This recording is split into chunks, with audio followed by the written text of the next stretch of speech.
आज जो मैं कहानी आपके साथ साझा कर रहा हूँ, ये कहानी बिल्कुल हमारे लोकतंत्र पर आधारित है। जो आज का लोकतंत्र है उसी पर आधारित है। और कहानी का शीर्षक है the strange voting mystery. Strange voting mystery मतलब कि मतदान का अजीब तरीका। तो ये कहानी एक छात्रावास क्या है, एक छात्रावास था जहाँ लगभग 100 लड़के रहते थे और उन्हें पर डे रोज़ सुबह 7 बजे नाश्ता परोसा जाता था। लेकिन जो नाश्ता उसे दिया जाता था वह पर डे एक ही रकम का दिया जाता था। उसे पर डे जो नाश्ता दिया जाता था वह ब्रेड और बटर दिया जाता था। कहानी समझने योग्य है कि ब्रेड और बटर पर डे उसको नाश्ता में परोसा जाता था। तो लड़का लोग जो है रोज़ एक ही नाश्ता खा खा कर उब चुके थे और उसे लगता था कि कुछ नया मिलना चाहिए। लेकिन सप्ताह दर सप्ताह बीतते गया और बहुत दिन होने के बाद भी जब उसका नाश्ता चेंज नहीं हुआ तो उन्होंने जो हॉस्टल सुपरिटेंडेंट थे यानी कि छात्रावास के पर्यवेक्षक उनके पास गया और अपना कंप्लेन दिया कि महोदय मुझे जो है नाश्ता चेंज करके देना दीजिए। तो सब ने अपना अपना राय रखा। तो अगले दिन हॉस्टल सुपरिटेंडेंट ने कहा कि ठीक है, मैं इसके लिए कुछ नहीं करूँगा, लेकिन एक तरीका अपनाऊँगा कि अगले दिन आप लोग को ही वोट करना है कि आप लोग को नाश्ता में क्या चाहिए। अब जो आपको चाहिए मैं वही आपको कल से नाश्ता में दूंगा। तो हॉस्टल सुपरिटेंडेंट ने एक अजीब तरीका अपनाया। उसने किया कि अगले दिन वोटिंग किया और वोटिंग में उन्होंने ढेरों प्रकार का जो है नाश्ता का जो मेन्यू होता है वो रख दिया। तो हर एक लड़का ने वोटिंग किया, लेकिन सवाल ये था कि 100 स्टूडेंट में से सिर्फ 80 स्टूडेंट को ही ये प्रॉब्लम था कि नाश्ता चेंज होना चाहिए। लेकिन 20 ऐसे भी छात्र थे जिसे ब्रेड और बटर से कोई दिक्कत नहीं था।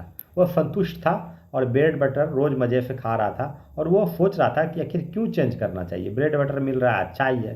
यानी 20 लड़का को ब्रेड बटर बहुत अच्छा लग रहा था, इसलिए वो बिल्कुल भी नाश्ता चेंज करना नहीं चाह रहे थे। लेकिन बाकी जो 80 लड़के थे उनको प्रॉब्लम था। तो अगले दिन जो है मतदान कराया गया और मतदान में सभी को वोट देने के लिए कहा गया कि एक नाश्ता जो आप पसंद करते हैं वो चूज करें। तो नाश्ते के आइटम में बहुत सारा चीज़ रखा गया, जैसे नूडल्स, सैंडविच, एग टोस्ट, पूड़ी सब्जी वगैरह वगैरह बहुत सारा चीज़ रखा गया। जब मतदान का रिजल्ट आया तो सभी जो है शॉक्ड हो गए। शॉक्ड इसलिए हो गए कि जब मतदान का रिजल्ट आया तो सभी का बोलती बंद हो गया। उसमें हुआ ये कि जो 20 लड़का था वो ने एक पक्ष में वो था तो अल्पसंख्यक, लेकिन अल्पसंख्यक होने के बावजूद भी उन्होंने एक साथ एक जगह वोट किया और उसने ब्रेड और बटर को ही चुना। और बाकी जो है जैसे दूसरे सब आइटम थे, जैसे कि नूडल्स तो उसको 18 वोट मिले और एक टोस्ट था, एक टोस्ट को 16 वोट मिले, सैंडविच को 14 मिले, पोहा को 12 मिले और इडली डोसा को 10 मिले। और इस तरह से और भी जो आइटम थे उसको धीरे धीरे कम वोट मिले और टोटल वोट 80।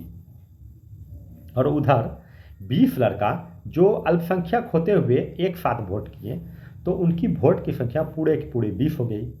तो जब 20 हो गया तो अब जो है अगले दिन से फिर नाश्ता में वही ब्रेड और बटर परोसा जाना चालू हो गया।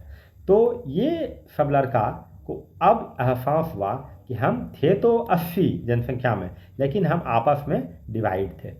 तो डिवाइड होने के कारण ही इसकी जो मांग थी वो नहीं पूरा हो सका। किसी ने सोचा कि मैं अगर सैंडविच डाल देता हूँ और सैंडविच की संख्या ज़्यादा हो जाती है तो मुझे सैंडविच खाने के लिए मिल जाएगा। कोई सोचा पूड़ी सब्जी अगर डाल देता हूँ और पूड़ी सब्जी ही अच्छा है तो मुझे पूड़ी सब्जी खाने को मिल जाता है। कोई सोचा कि एग रोल डाल देता हूँ तो वो मुझे मिल जाएगा। तो इस तरह से वगैरह वगैरह चुनाव के कारण जो है इन लोगों का वोट बिखर गया और वो जो 20 वोट था वो 20 वोट एक मुफ्त चले गया अकाउंट में और अगले दिन फिर से वही ब्रेड बटर चालू हो गया। तो इस कहानी से हमें ये मोरल मिलता है कि हम भले जनसंख्या में ज़्यादा हैं, लेकिन अगर हम बटे हुए हैं तो हम अल्पसंख्यक के मुकाबले कमज़ोर हैं।